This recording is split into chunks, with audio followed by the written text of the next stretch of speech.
Ô Père, manifeste encore ta gloire. Manifeste ta grâce sur ton peuple. Et donne à ton peuple de te rendre grâce et de glorifier ton nom. Seigneur, prends le contrôle. Conduis-nous dans ta profondeur. Que dans ta présence, Seigneur, que les malades reçoivent la guérison. Que toute personne qui est venue ici ce matin voit ta puissante main sur sa vie. Et que la joie couronne nos visages. Reçois la louange dans le glorieux nom de Jésus-Christ. Amen. Asseyons-nous dans sa sainte présence.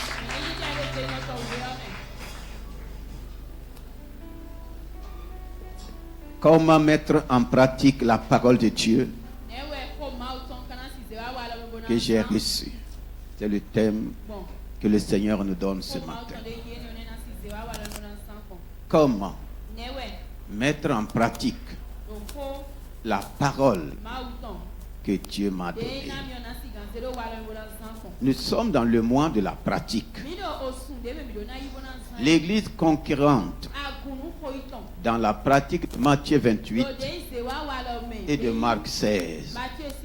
C'est pour dire que le Seigneur nous demande à marcher dans la pratique. La pratique de ce qu'il m'a donné, la pratique de ce qu'il m'a enseigné, la pratique de sa parole. Dans le psaume 119, le verset 57, c'est un pratiquant de la parole de Dieu qui nous parle sous l'inspiration du Saint-Esprit.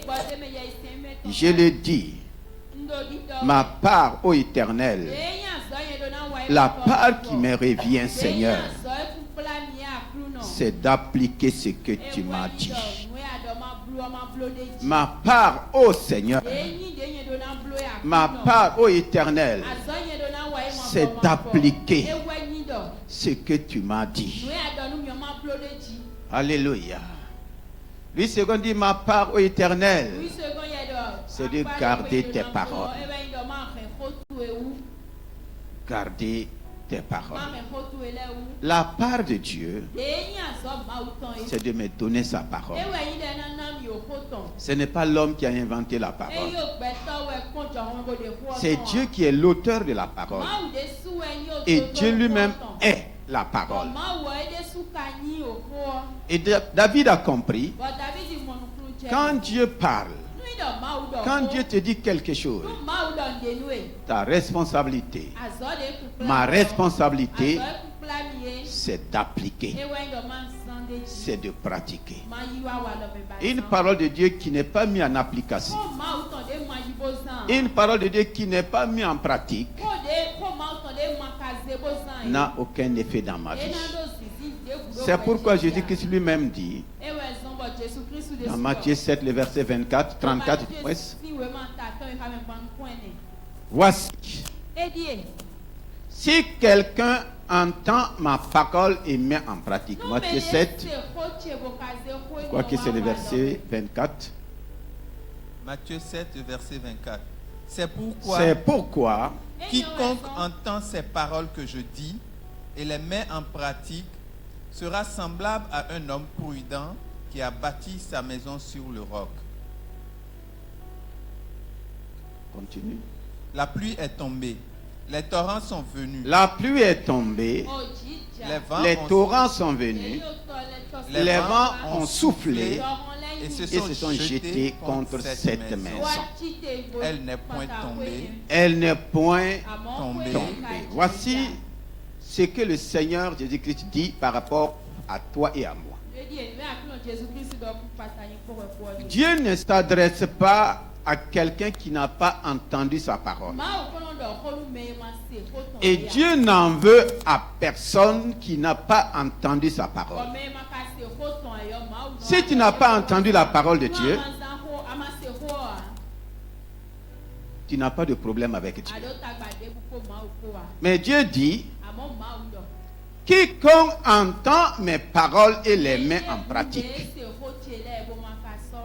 Pratiquer la parole de Dieu, c'est bâtir ma vie. Pourvu que je la mets en pratique. Écouter et mettre en en pratique. Les deux vont ensemble. Si j'écoute et je mets en pratique, ma vie est semblable à un homme sage. Donc Dieu voit sa sagesse en toi et en moi, pas parce que j'écoute sa parole, mais parce que j'écoute et je mets en pratique. Il te regarde comme un homme, une femme sage, qui a décidé de bâtir sa maison. Et je crois que la première maison qui a existé, c'est ta vie, c'est ton corps. Dieu dit que lui, sa maison, c'est toi, c'est moi. Et Dieu désire habiter en toi, il désire habiter en moi.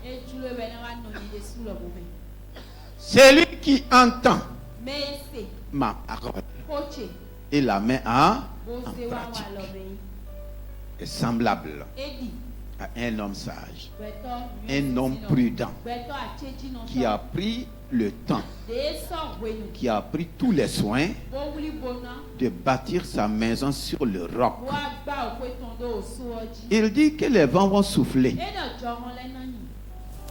les torrents vont venir, les tempêtes vont venir, et il précise contre cette maison.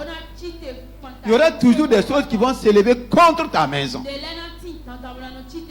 Il n'y a aucune prière qui peut te faire éviter cela. La seule chose que je dois faire, Dieu m'a donné sa parole. Et il me dit de mettre en pratique. Et si le peuple de Dieu reçoit la parole de Dieu et ne met pas en pratique, le problème n'est pas du côté de Dieu, mais c'est à notre côté. Et quand Dieu parle d'incrédulité, l'incrédulité, ce n'est pas ceux qui n'entendent pas la parole de Dieu, mais c'est ceux qui entendent et ne pratiquent pas. Et Dieu a souffert avec son peuple depuis le commencement. Si Dieu regarde son peuple, est-ce que le peuple de Dieu pratique la parole de Dieu, ou bien nous écoutons seulement et nous ne nous mettons pas en pratique?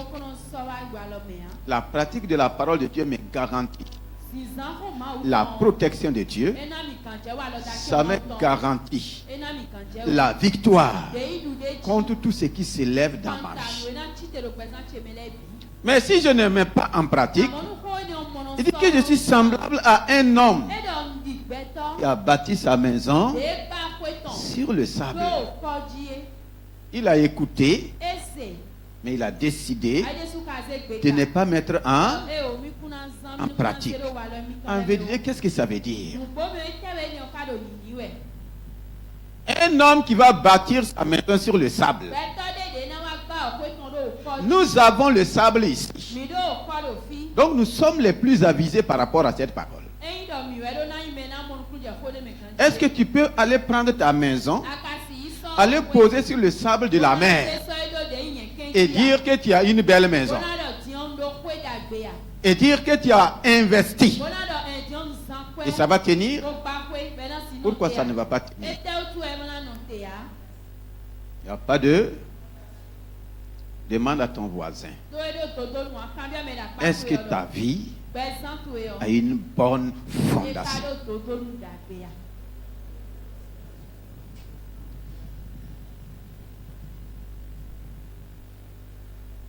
Le monde est affronté par des vents, des tempêtes qu'on n'a jamais vues. Regardez ce qui se passe ailleurs.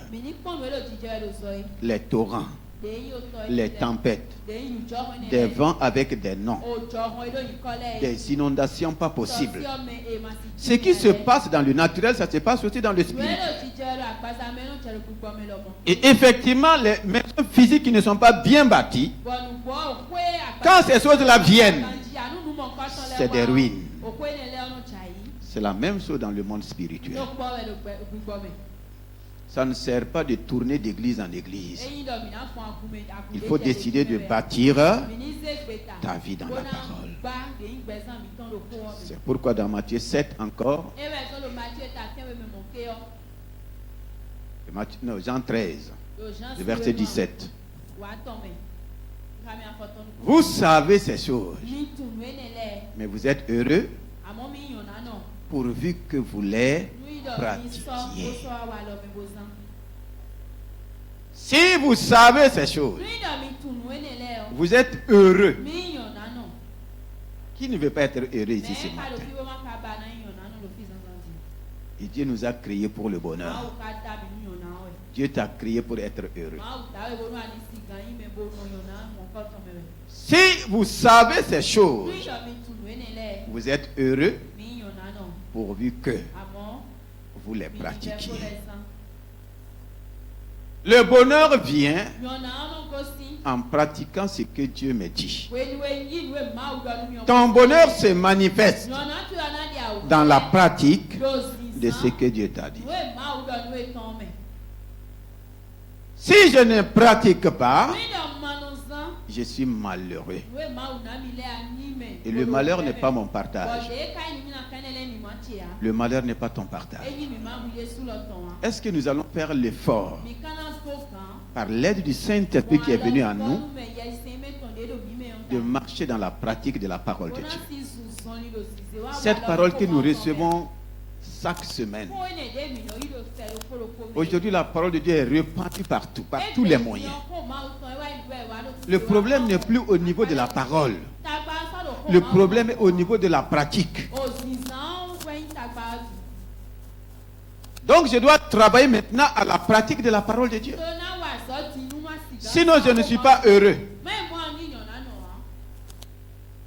Et si tu es malheureux, ce n'est pas la volonté de Dieu. Malheureux, ça veut dire quoi? Ça veut dire n'est pas béni. Malheureux, ça veut dire quoi? Mais c'est vrai. Acclamez le Seigneur.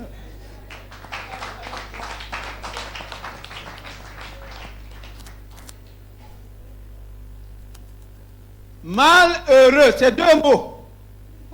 Tu as tout pour être heureux, mais tu es mal. Il y a heureux, mais il y a un mal. Tu es mal dans ton heureux. Nous avons tout pour être. Mais le fait qu'on ne pratique pas, on est quoi? Ce n'est pas le diable qui nous rend malheureux. Dis à ton voisin, c'est toi qui dois rendre le diable malheureux. Et le seul moyen, c'est de mettre en pratique la parole de Dieu. Pourquoi Adam et Ève ont été rendus malheureux? Parce qu'ils n'ont pas pratiqué ce que Dieu les a dit. Au lieu de rendre le diable malheureux, le diable est venu les rendre malheureux. Demande à ton voisin, est-ce que le diable ne te rend pas malheureux chaque jour?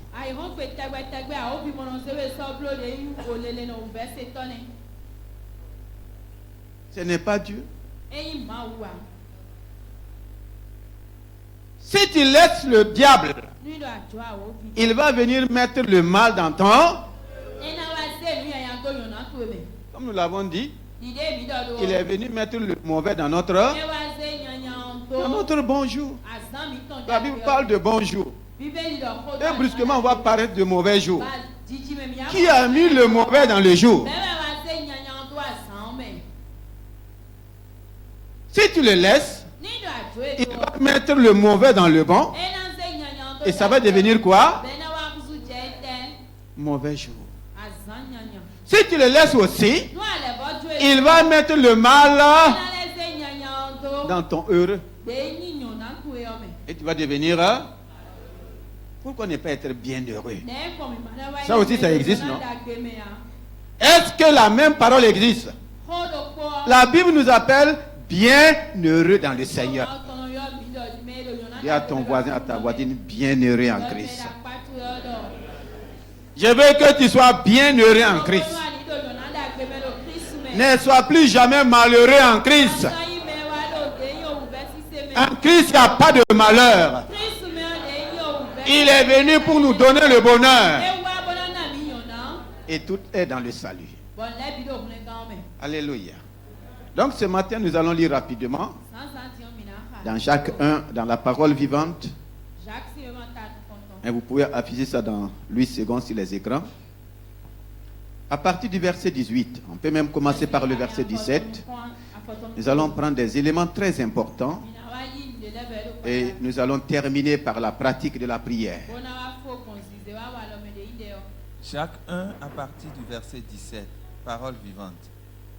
S'il y a quelques cadeaux de valeur, quelques dons parfaits, il nous vient d'en haut, du Père, du Créateur de tout ce qui est lumineux. Tout ce qui est don merveilleux, grâce excellente, ça vient de Dieu. Il n'y a rien de mauvais qui vient de Dieu. Tout ce que Dieu donne reflète ce qu'il est. Ça incarne sa capacité. Toute grâce excellente. Il est le Dieu de grâce et il manifeste toujours sa grâce excellente. Et tout don parfait. Dis à ton voisin, Dieu ne te donne pas de don imparfait. Dis à une autre personne, tout ce que Dieu donne est parfait. Tous les dons de Dieu là, c'est parfait. Il ne faut pas me présenter quelque chose d'imparfait et me dire que c'est Dieu qui t'a donné. Tout don parfait. Si je dis que c'est Dieu qui m'a donné, c'est un don. La femme que Dieu t'a donnée là, c'est quoi? Elle est quoi? Elle est un don. Alléluia. Ça a été le verset de ma carte de mariage. Toute grâce excellente. Et tout don parfait. Je te pose la question. Tout ce que tu as là, qui t'a donné?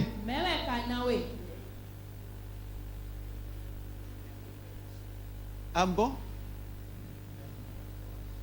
C'est Dieu qui a donné? Donc considère que c'est comment? C'est excellent. C'est parfait. Est-ce que c'est ta vision des choses que Dieu t'a données? Est-ce que c'est ainsi que tu regardes ta femme? Et tant que tu ne vas pas la regarder comme une grâce excellente, aucune grâce ne sortira d'elle. Tant que toi, femme, tu ne regarderas pas ton mari comme un don parfait, rien de parfait. Les enfants, comment tu les regardes? Ton travail. Tout don parfait. Toute grâce excellente. Vient de qui? Du Père. Dieu notre Père. C'est pourquoi Jésus dit, vous êtes des hommes aussi méchants comme vous l'êtes. Vous savez donner de bonnes choses. Et moi Dieu. Et moi Dieu. Et si nous sommes peuple de Dieu, enfants de Dieu, nous devons accepter, réclamer les choses parfaites, les choses excellentes qui viennent de Dieu notre Père. Pourquoi ce n'est pas ainsi? La suite de la parole va nous révéler. Il reste toujours égal à lui-même. Dieu ne change pas. Il n'y a en lui ni changement, ni ombre de variation. Des variations. Alléluia. Amen. par un acte de sa libre volonté, il nous a fait naître de nouveau par le moyen de la parole de vérité, pour que nous soyons, pour ainsi dire, les premiers fruits de sa nouvelle création. Le verset 19. Vous savez tout cela, mes chers frères. Ainsi, que chacun de vous soit toujours prêt à écouter, mais qu'il ne se hâte pas de parler ni de se mettre en colère. Nous continuons. Car ce n'est pas en se mettant en colère qu'un homme accomplit ce qui est juste aux yeux de Dieu. Débarrassez-vous donc de tout ce qui salit et de tout ce qui reste en vous de méchanceté. Accueillez dans un esprit humble et docile la parole implantée en vous, car elle a le pouvoir de vous conduire au salut. Les versets 22 et 23. Seulement, ne vous bornez pas à l'écouter. Traduisez-la en actes, sans quoi vous risquez de vous faire illusion sur vous-même. Seulement, ne vous bornez pas à l'écouter. Traduisez-la en actes. Ne te borne pas d'écouter. Je ne dois pas me borner d'écouter. Je dois traduire chaque parole que Dieu me donne en acte. Voici ce que le Seigneur me demande. L'apôtre Jacques n'est pas en train de nous insulter. Il n'est pas en train de dire que tu es borné, non. Il n'est pas en train de dire que je suis borné. Ce n'est pas ce qu'il veut dire. Il m'encourage à ne pas rester dans les bornes de l'écoute. Et beaucoup restent dans les bornes de l'écoute. Il dit, ne restons pas dans les bornes de l'écoute. Ce matin, tu es en train d'écouter. Est-ce que cela va s'arrêter simplement à venir écouter? Et maintenant, après quitter l'église, il n'y a rien d'autre. C'est ça qu'il nous dit, de ne pas nous borner. Ne reste pas dans les bornes de l'écoute. Beaucoup ne sortent pas de ces bornes. Ils vont payer le prix pour venir s'asseoir. Ils vont laisser tout pour venir s'asseoir dans la chaleur. Ils vont s'asseoir pendant 2 heures, recevoir la parole de Dieu, et ça s'arrête là. Ils vont jouir d'une joie éphémère. Écouter la parole de Dieu, ça donne premièrement une joie. Ou bien, mais l'apôtre dit, de par leur expérience, ayant été avec Jésus-Christ physiquement, ayant été ses premiers disciples, ses premiers apôtres, ils ont compris des choses. Et ils nous enseignent aujourd'hui. La parole de Dieu que tu tiens dans ta main, que ça ne se limite pas seulement à l'écoute. Écouter, c'est très bien. Et Jésus lui-même dit, c'est lui qui écoute ma parole et qui met en pratique. Jacques, qui était un des disciples, nous dit aussi, ne vous bornez pas à écouter la parole de Dieu. Il faut la traduire en acte. Louis II dit, il faut la mettre en pratique. Il y a quelqu'un, on doit briser les bornes.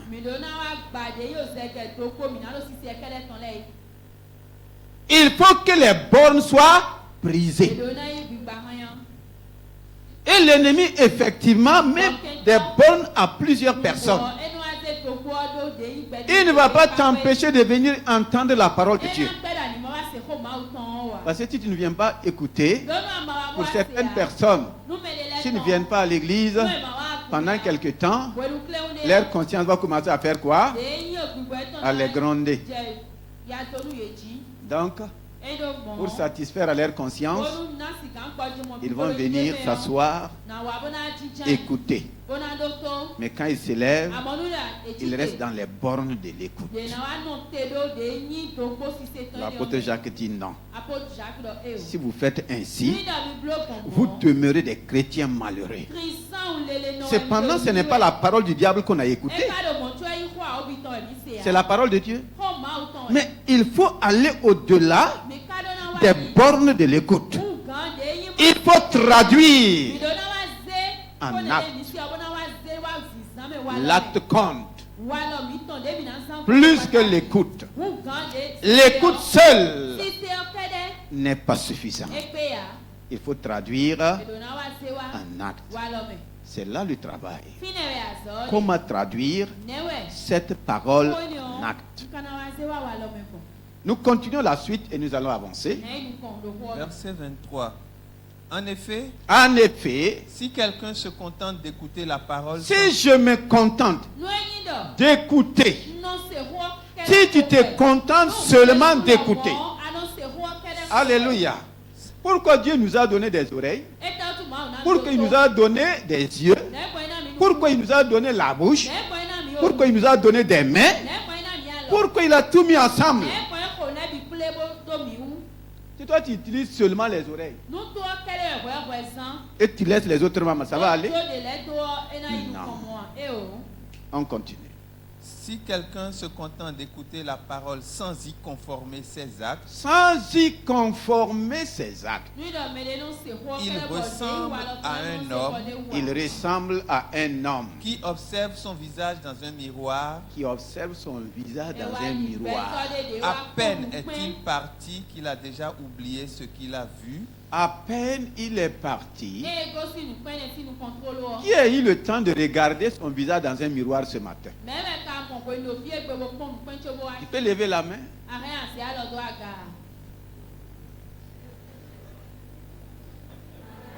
Qui a eu le temps de regarder son visage dans un miroir?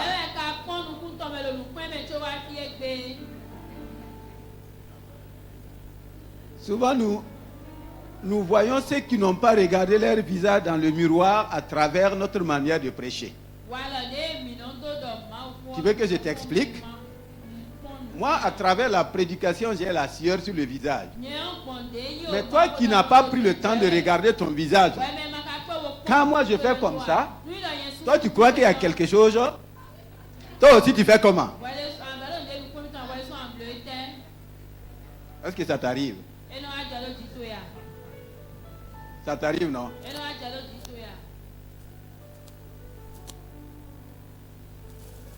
Si j'entends la parole de Dieu, je ne conforme pas mes actes. Parce que la parole que Dieu me donne, ça me donne des actes à pratiquer. Et nous connaissons les actes que la parole de Dieu nous donne. Et quand Dieu me donne sa parole avec des actes à mettre en pratique, si moi je me lève et je ne fais rien, Dieu dit que je ressemble à quelqu'un qui a regardé son visage dans un miroir. Il dit que sa parole c'est un miroir pour montrer les défauts, pour montrer que je suis bien peigné, je ne suis pas bien peigné, pour montrer qu'il y a des saletés ici, je ne suis pas bien nettoyé. Et je vois malgré tout cela, et je ne fais rien. Qu'est-ce que la suite dit? À peine est-il parti qu'il a déjà oublié ce qu'il a vu et qui devrait être mis en ordre. Ah, donc la vie de cette personne reste dans le désordre. Dieu me donne sa parole pour que ma vie soit en ordre, comme lui il est un Dieu d'ordre. C'est la parole de Dieu qui me donne l'ordre de Dieu.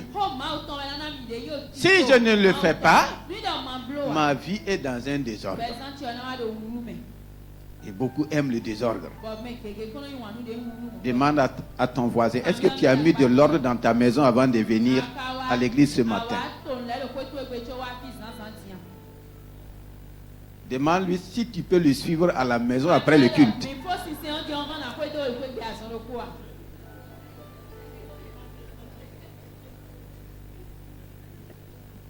Est-ce qu'on peut te suivre à la maison après le culte?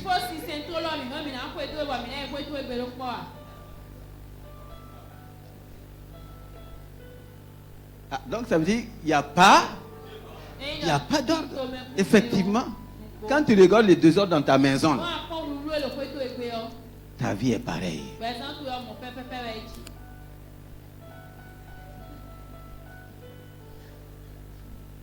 Donc, regarde bien ton voisin et ta voisine. Donc, aujourd'hui, c'est visite forcée. Ce n'est pas visite pour aller manger. Si tu n'as pas préparé, ce n'est pas un problème. C'est une visite pratique.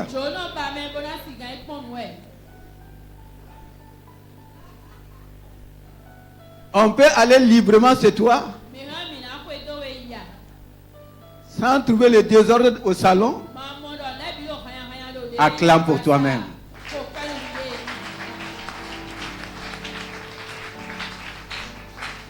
Mettre la parole de Dieu en pratique,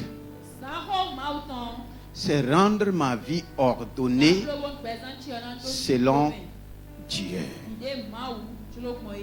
Mettre la parole de Dieu en pratique, c'est aussi faire la volonté de Dieu.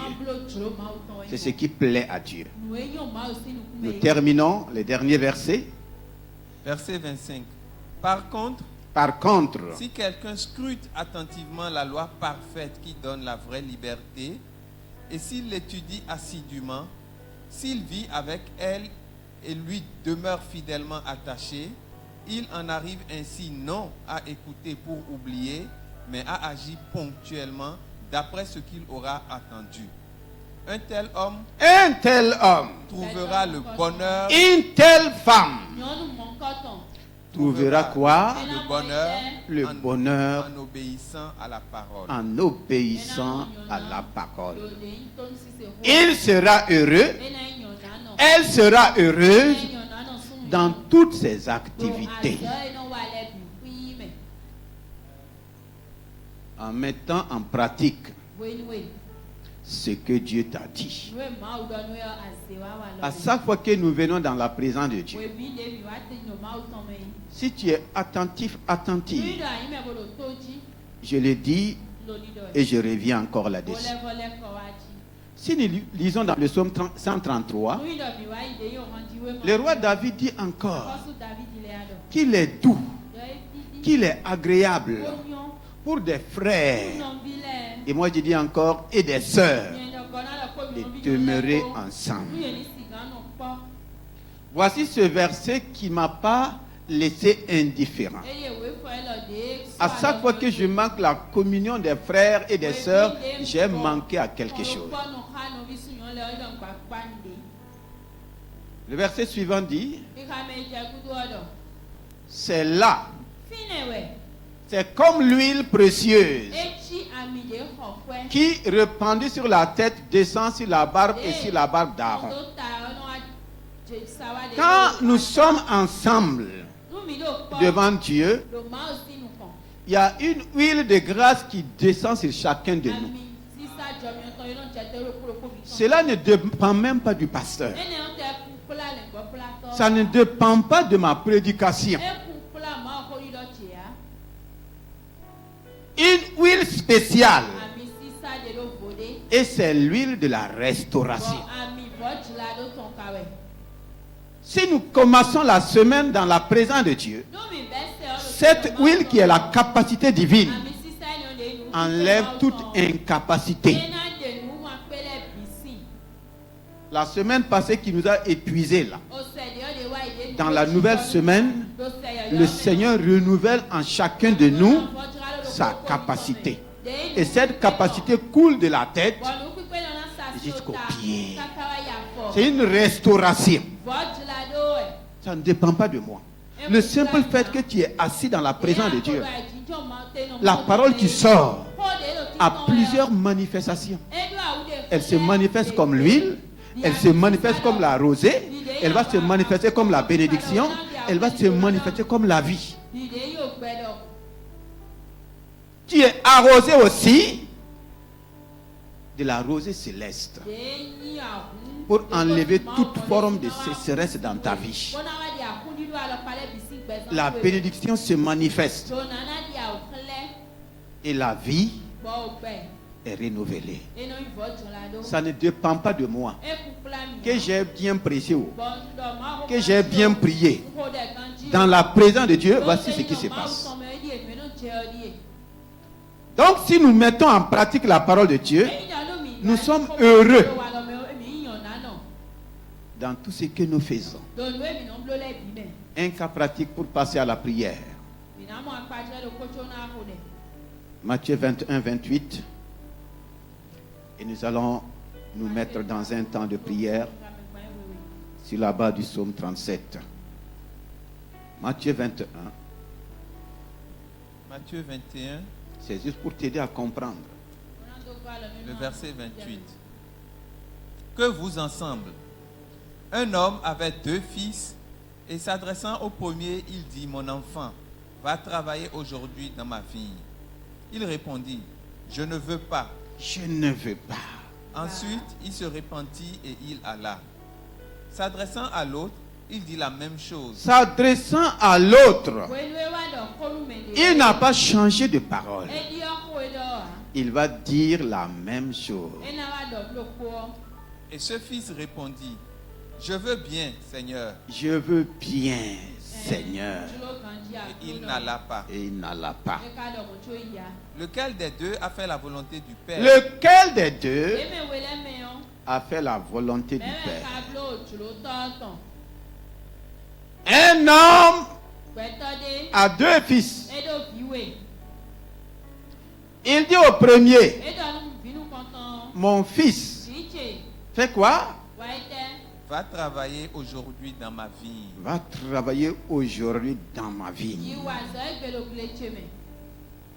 Et la Bible dit, toute la terre est la vigne du Seigneur. Il a 2 fils. Et ces 2 fils sont vus aussi dans l'église. Le corps de Christ là. L'église de Christ, il y a ces 2 catégories de fils. Mon fils va travailler dans ma vie. Il dit, je ne veux pas aller. Il a été sincère. Je ne veux pas. Je ne veux pas aller. Effectivement, nous avons des enfants. Quand nous leur disons de faire certaines choses, au prime abord, ils ne veulent pas. Quand Dieu te parle aussi, au prime abord, tu penses que ce qu'il te dit là, c'est compliqué. C'est difficile. C'est pourquoi il dit non, je ne peux pas. Je ne veux pas. Mais, après, il s'est repenti. Se repenti là, ça veut dire quoi? Il s'est assis, il a regardé ce que son père lui a dit d'aller faire. Est-ce qu'il peut vraiment le faire? Est-ce qu'il a la capacité de le faire? Et quand il s'est rendu compte qu'il pouvait le faire, et même s'il pensait qu'il ne pouvait pas, il s'est dit, je vais essayer. Et il est parti pour faire ce que son père lui a dit. Il est. Et quand Dieu te voit partir, c'est lui-même qui te donne la capacité. Jésus a dit, qui suis-je? Le plus petit et le plus pauvre. Et tu me dis d'aller. Le Seigneur dit, si tu es prêt à aller, moi-même, je suis là avec toi. Et c'est moi qui va vaincre les ennemis à travers toi. Dans ce que Dieu me demande de faire, il vient à moi avec sa capacité. Si je suis prêt, si le Seigneur me voit, si le Seigneur te voit engagé, il manifeste sa capacité. Il manifeste sa force. Il manifeste sa puissance. Il dit maintenant à l'autre la même chose. Dieu nous dit toujours les mêmes choses. Ce qu'il me dit de faire là, ce n'est pas plus que ce qu'il te demande de faire. La même parole est adressée à chaque enfant de Dieu. L'autre dit, je vais aller, Seigneur. Vous savez comment ça se manifeste au milieu de nous? Quand la parole de Dieu sort, qu'est-ce qu'on dit? Qu'est-ce qu'on dit? Plus fort. Amen. Ça veut dire quoi? Je vais, Seigneur, comme ce que tu as dit là, c'est ainsi que je vais aller faire.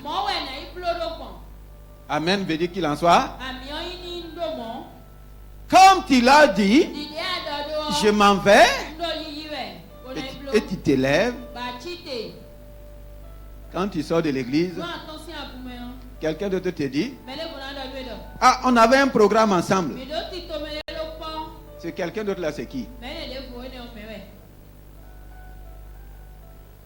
Et tu vas suivre lui son programme et oublier ce que Dieu t'a dit. Le Seigneur dit, qui des deux a fait la volonté de Dieu? Qui des deux a mis en pratique ce que le Père a dit? C'est qui? Est-ce que c'est toi ou bien c'est moi? On dit le premier. Tu vas te tenir debout. Ouvre ta Bible dans le psaume 37. Notre pratique va se manifester dans le psaume 37. Le diacre va nous lire le psaume 37 à partir du verset 3 et le verset 7 et nous allons passer dans un temps de prière.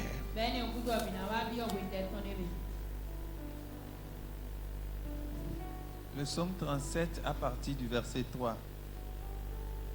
Confie-toi en l'Éternel et pratique le bien. Fais confiance en l'Éternel et pratique ce qu'il te dit. Alléluia. Amen. Fais confiance en l'Éternel et pratique ce qu'il te dit. Si tu fais ainsi, qu'est-ce qui va se passer? Est le pays pour demeure et la fidélité pour pâture. Fais de l'Éternel tes délices et il te Fais de l'Éternel tes délices. Il te donnera ce que ton cœur désire. Il va te donner ce que ton cœur désire. Ce matin, si je veux voir ce que mon cœur désire, c'est si je place ma confiance en lui. Veux-tu placer ta confiance en l'Éternel? Tu es venu ce matin avec des désirs. Sans doute. Je suis venu ce matin ici avec des désirs. Mais dis, confie-toi en moi. Place en moi ta confiance. Pratique le bien.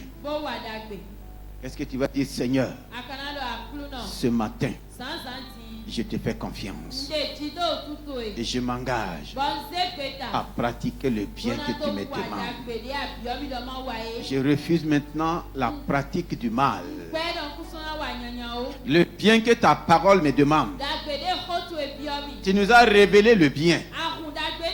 Ce matin, je prends l'engagement de te faire confiance, de faire confiance en ta parole et de marcher dans la pratique. On va se tenir debout. Commence à dire merci au Seigneur. Depuis longtemps, j'ai été un auditeur. J'ai tellement écouté. J'ai tellement entendu. Mais peu de pratique. Pas même de pratique. Je sais, mais je n'arrive pas. Ce matin, Seigneur, je saisis l'occasion que tu me donnes. Comme ce premier fils qui a dit, je ne veux pas. Je ne peux pas. Mais qui s'est repenti. Tu vas passer par un temps de repentance.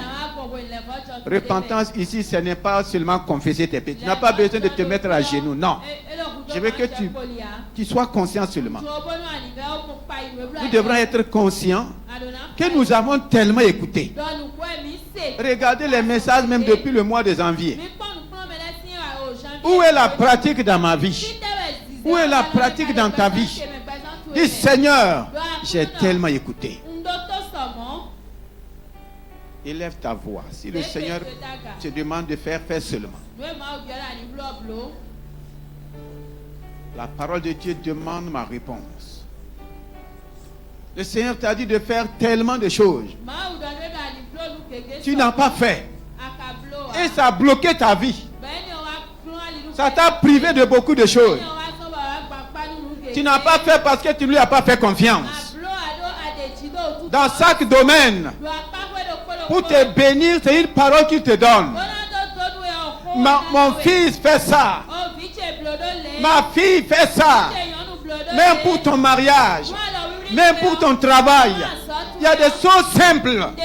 Ça paraît simple. Mon fils fait ça. Toi, tu es rentré dans des raisonnements. Tu n'as pas fait. Tu as passé à côté.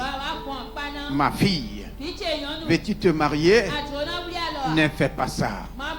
Arrête l'impureté dans ta vie. Arrête la prostitution dans ta vie.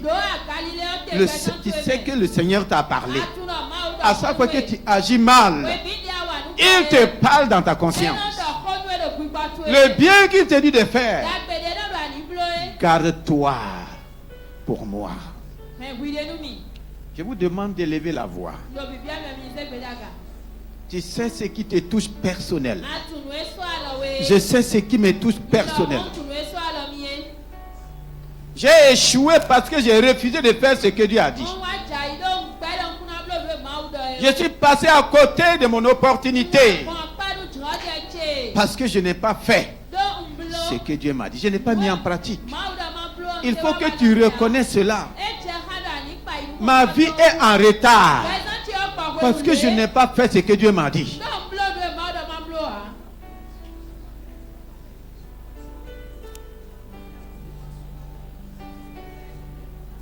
Bien-aimé, élevez fortement la voix. Personne ne t'écoute, c'est Dieu qui t'écoute. Moi, je ne t'écoute pas. C'est Dieu qui t'entend. Les choses sont renversées parce que tu n'as pas fait ce que Dieu a dit. La tempête a eu le dessus sur toi parce que tu n'as pas mis en pratique ce que Dieu t'a dit. Pourquoi c'est toi seul qu'on a renversé? Non. Seigneur, je me répands pour toutes les ruines de ma vie.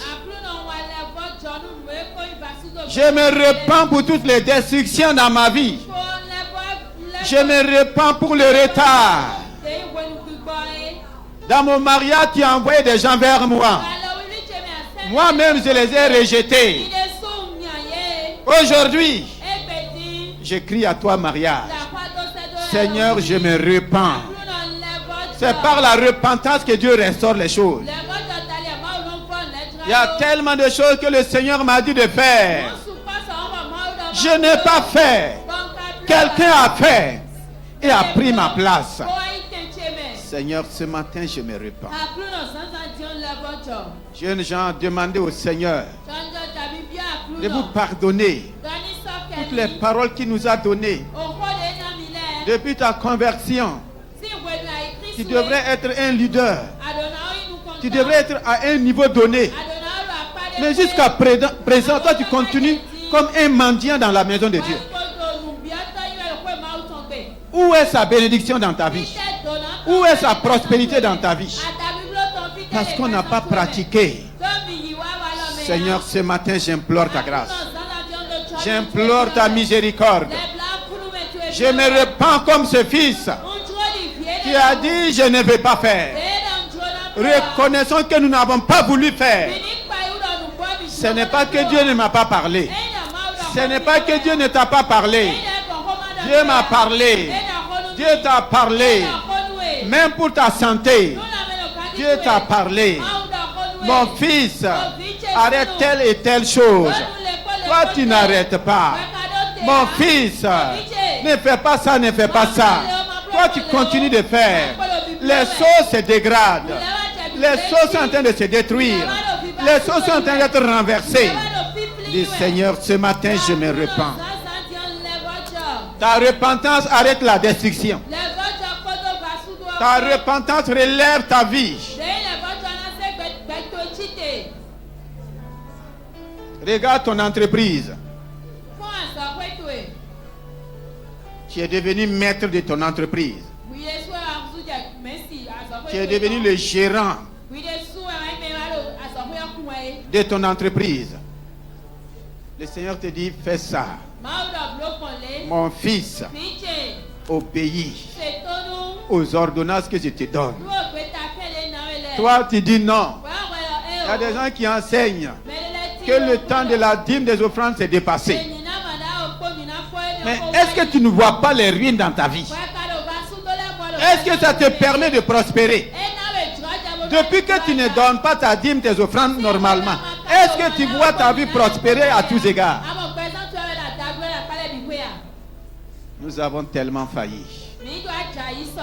Dis Seigneur, ce matin je me repens. Je me repens.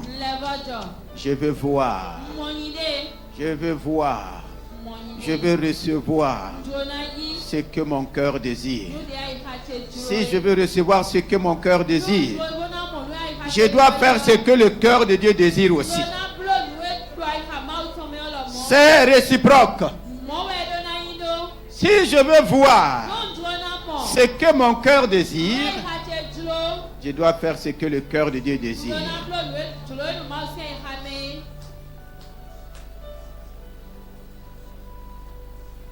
Ta prière n'est pas limitée à ma voix, je t'en supplie. Depuis 3 heures du matin, moi je n'ai fait que prier. Et je suis là encore. J'ai prié sur la base de cette parole. Si tu as l'occasion de prier, continue. Ne sors pas encore vide. Quand Dieu parle, il veut que nous mettons en pratique. Il veut te voir dans l'acte. Ne dis pas que tu as déjà fini. Non, il y a tellement de choses.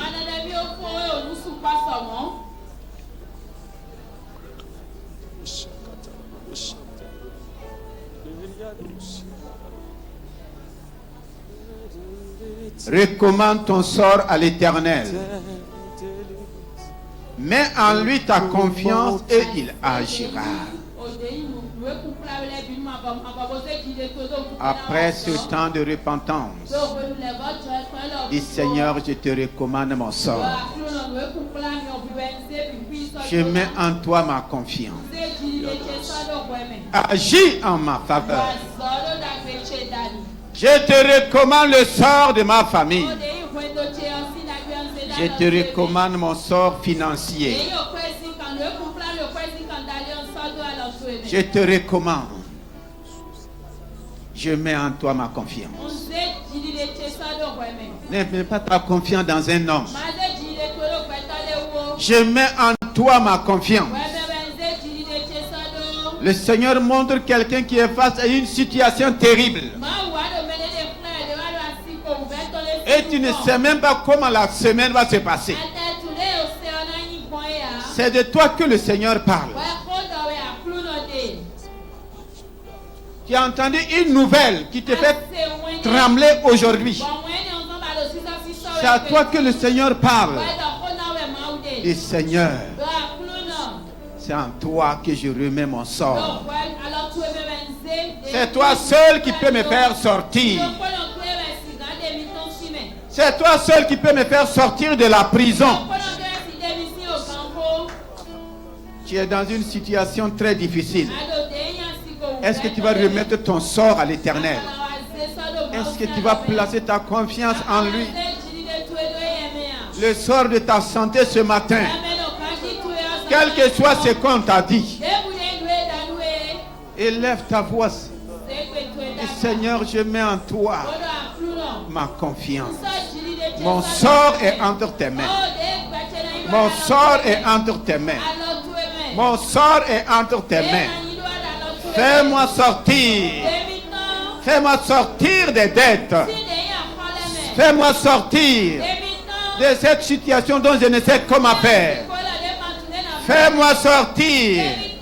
Dans mes affaires, je ne sais pas comment m'en sortir. Mon sort est entre tes mains. Le sort de mon entreprise est entre tes mains. Le sort de ma carrière professionnelle est entre tes mains.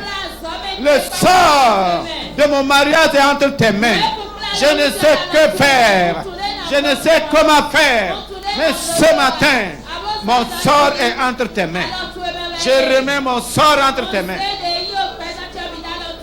Tu fais semblant comme s'il n'y a rien, mon frère. Mais le Seigneur voit. C'est le moment de nous exposer au Seigneur. Oh, ta main sur ton cœur. Et Seigneur, je remets mon sort à toi. Je te recommande mon sort. Aucun homme ne peut me faire sortir. Les hommes m'ont condamné. Ils m'ont dit c'est fini pour toi. Ta famille a dit on ne peut rien faire pour toi. Et tu ne vois personne. Mais le Seigneur te dit ce matin, recommande ton sort à l'Éternel. Mets en lui ta confiance. Mets en lui ta confiance. Tu ne sais pas comment le mois va se terminer. Tu ne sais pas comment sera la fin de l'année. Mais Seigneur, ce matin, je mets mon sort entre tes mains. Agis en ma faveur. Agis en faveur de mon âme. Agis en faveur de ma santé. Agis en faveur de ma femme. Agis en faveur de ma famille. C'est un mois pratique. On dit de conduire le peuple de Dieu dans la prière. Mais est-ce que tu veux prier? Bien-aimé, continue de prier. Continue de prier. Dis Seigneur, mon sort est entre tes mains. Mon sort est entre tes mains. Tu ne me laisseras pas tomber. Tu ne me laisseras pas faillir. La honte ne va pas couvrir mon visage. Confiance entre tes mains. Seigneur Saint-Esprit, me voici. Me voici. Tu m'as pardonné. Agis en ma faveur. Agis en ma faveur. Oh, je défie les impossibilités humaines. Agis, Seigneur. Agis, Seigneur. Proclamez là où tu veux que le Seigneur agisse. Le domaine où tu veux que le Seigneur agisse. Il est là pour agir. Ils n'ont pas pu. Compter sur les grands, ils n'ont pas pu. Même les grands sont en problème. Les grands ont des problèmes. Personne ne contrôle le monde. Le monde est dans une confusion. Mon sort est entre les mains de l'Éternel. Mon sort spirituel est entre les mains de l'Éternel. Mon sort financier est entre les mains de l'Éternel. Seigneur, je remets entre tes mains mon sort. Le sort de mes enfants. Il y a des enfants loin de toi qui pleurent pour eux. Dis Seigneur, je remets le sort de mes enfants entre tes mains. Je remets le sort de mes enfants entre tes mains. Ne sois pas pressé sans recevoir de résultats. Seigneur, ma vie est en retard. Je n'ai pas ma maison. Mes enfants ne savent où aller. Mon sort est entre tes mains. Mon mari m'a quitté. Mon sort est entre tes mains. Ma femme m'a abandonné. Mon sort est entre tes mains. Je ressors ce matin avec la foi que tu as agi. Mes études sont en problème. Je ne sais pas qui va payer ma scolarité. Mon sort est entre tes mains. Seigneur, je suis tombé plus bas. Je suis tombé bas. Mon sort est entre tes mains. Au service, on menace de me renvoyer. On menace la fin du contrat. Mon sort est entre tes mains. Seigneur, le salaire du mois n'arrive pas à la fin du mois. Mon sort est entre tes mains. Si tu n'agis pas, qui peut agir? Si tu n'interviens pas, qui peut intervenir? Seigneur, j'ai besoin de ton secours. Agis en ma faveur. Agis en ma faveur. On me bloque partout. On me met des barrières partout. Seigneur, mon sort est entre tes mains. Je sais que tu agis ce matin. Je sais que tu agis ce matin. Ceux de ma promotion sont élevés. Je suis toujours au bas niveau. Mon sort est entre tes mains. Je gagne l'argent, mais l'argent s'envole. Mon sort est entre tes mains.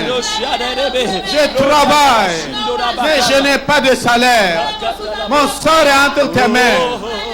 Oh Seigneur, ce matin, viens à mon secours. Viens à mon secours. Je suis à toi. En toi, je me confie. En toi, je place ma confiance. Je place ma confiance. C'est un mois pratique. En toi, j'ai mis ma confiance. En toi, j'ai mis ma confiance. En toi, j'ai mis ma confiance. En toi, j'ai mis ma confiance. En toi, j'ai mis ma confiance. En toi, j'ai mis ma confiance. En toi, j'ai mis ma confiance. En toi, j'ai mis ma confiance. En toi, j'ai mis ma confiance. Oh, Sabbath, confiance. En toi, j'ai mis ma confiance. En toi, j'ai mis ma confiance. En toi, j'ai mis ma confiance. En toi, confiance.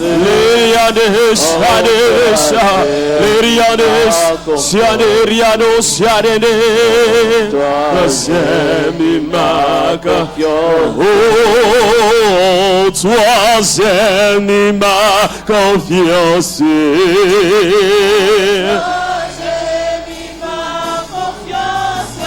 Les Sabaya, les Karadabo Sababa, les Riade Sabah, j'ai mis ma confiance. Oh, toi, j'ai mis ma confiance. Les Kabasata, oh, ça, j'ai mis ma confiance. En toi, j'ai mis ma confiance. Voici ce que le Seigneur déclare. Quand le soleil sera à son midi, je te fais entrer dans tous tes droits.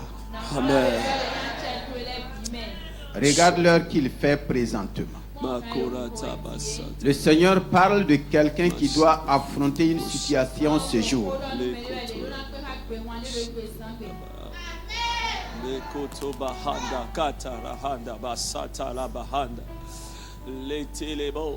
Quand le soleil sera à son midi,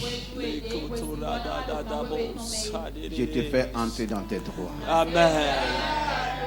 Toi qui es privé de tes droits, le Seigneur dit, quand le soleil sera à son midi, l'heure du midi est importante pour toi. Je te fais entrer dans tous tes droits. Amen.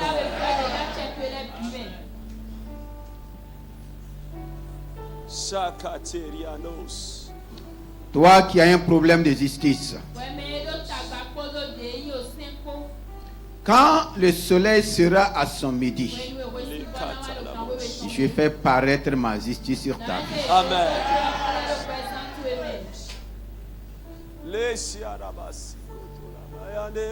Si tu es concerné, élève ta voix et dis merci au Seigneur. Merci Seigneur.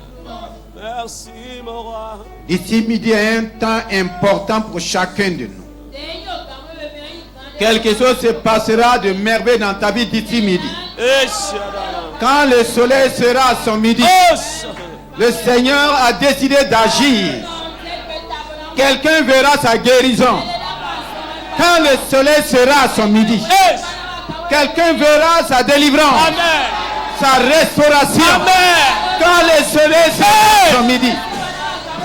L'action du Seigneur aujourd'hui est en relation avec le midi du soleil. Oh, élève ta voix et bénis le Seigneur. Dis Seigneur, ce matin, merci parce que tu as décidé d'agir dans ma vie. Reçois la gloire ce matin. Reçois la gloire ce matin. Regarde ta montre. À midi pile. Quelque chose de beau qui fait dans ta vie. Regarde ta montre. Regarde la montre du Seigneur. À midi pile. Le Seigneur agit de façon surnaturelle. À midi pile. Un miracle s'opère. À midi pile. Il y aura un bouleversement. Acclame le Seigneur. Oh, tu es le Dieu des miracles. Tu es le Dieu des miracles. Tu es le Dieu des miracles. Est-ce que tu peux le déclarer? Tu es le Dieu des